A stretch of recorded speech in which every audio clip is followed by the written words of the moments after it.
ವೀಕ್ಷಕರೇ, ತಮಗೆಲ್ಲರಿಗೂ ಹರಳೆಯ ನ್ಯೂಸ್ಗೆ ಸ್ವಾಗತ. ಇದೀಗ ಬಂದ ಸುದ್ದಿ. ವಿಜಯಪುರ ಜಿಲ್ಲೆಯ ಭೀಮಾ ತೀರದಲ್ಲಿ ಮತ್ತೊಮ್ಮೆ ರಕ್ತ ಹರಿದಿದೆ.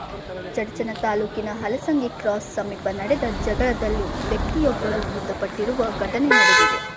ಘಟನೆಗೆ ಸಂಬಂಧಿಸಿದಂತೆ ಜಳಕಿ ಪೊಲೀಸ್ ಠಾಣೆಯಲ್ಲಿ ಪ್ರಕರಣ ದಾಖಲಾಗಿದ್ದು, ಪೊಲೀಸರು ತನಿಖೆ ಆರಂಭಿಸಿದ್ದಾರೆ. ವಿಜಯಪುರ ಜಿಲ್ಲೆಯ ಚಡಚಣ ತಾಲೂಕಿನ ಹಲಸಂಗಿ ಕ್ರಾಸ್ ಸಮೀಪ ಈ ದುರ್ಘಟನೆ ನಡೆದಿದೆ.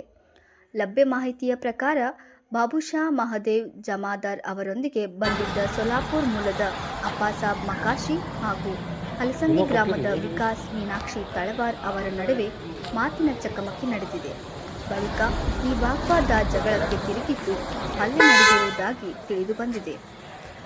ಈ ಹಲ್ಲೆಯಲ್ಲಿ ಸುಮಾರು 35 ವರ್ಷದ ವ್ಯಕ್ತಿಯೊಬ್ಬರು ಮೃತಪಟ್ಟಿದ್ದಾರೆ ಎಂದು ಪೊಲೀಸ್ ಮೂಲಗಳು ತಿಳಿಸಿವೆ.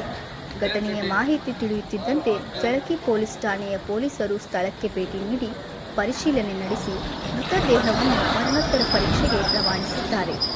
ಈ ಸಂಬಂಧ ಜಳಕಿ ಪೊಲೀಸ್ ಠಾಣೆಯಲ್ಲಿ ಪ್ರಕರಣ ದಾಖಲಾಗಿದ್ದು, ಜಗಳಕ್ಕೆ ನಿಖರ ಕಾರಣವೇನು, ಹಲ್ಲೆ ಹೇಗೆ ನಡೆದಿದೆ ಎಂಬುದರ ಕುರಿತು ಪೊಲೀಸರು ತನಿಖೆ ಮುಂದುವರಿಸಿದ್ದಾರೆ. ಹಲಸಂಗಿ ಕ್ರಾಸ್ ಸಮೀಪ ನಡೆದ ಈ ಘಟನೆ ಭೀಮಾ ತೀರದಲ್ಲಿ ಮತ್ತೆ ಆತಂಕದ ವಾತಾವರಣ ಸೃಷ್ಟಿಸಿದೆ. ಪ್ರಕರಣದ ತನಿಖೆ ಮುಂದುವರೆದಿದ್ದು, ಹೆಚ್ಚಿನ ಮಾಹಿತಿ ಲಭ್ಯವಾಗುತ್ತಿದ್ದಂತೆ ನಿಮಗೆ ತಿಳಿಸಲಾಗುತ್ತದೆ. ಇನ್ನೂ ಹೆಚ್ಚಿನ ಸುದ್ದಿಗಳಿಗಾಗಿ ನಮ್ಮ ಹರಳೆಯ ನ್ಯೂಸ್ ಚಾನಲನ್ನು ಸಬ್ಸ್ಕ್ರೈಬ್ ಮಾಡಿ, ಲೈಕ್ ಮಾಡಿ, ಕಮೆಂಟ್ ಮಾಡಿ, ತಪ್ಪದೇ ಶೇರ್ ಮಾಡಿ. ಧನ್ಯವಾದಗಳು.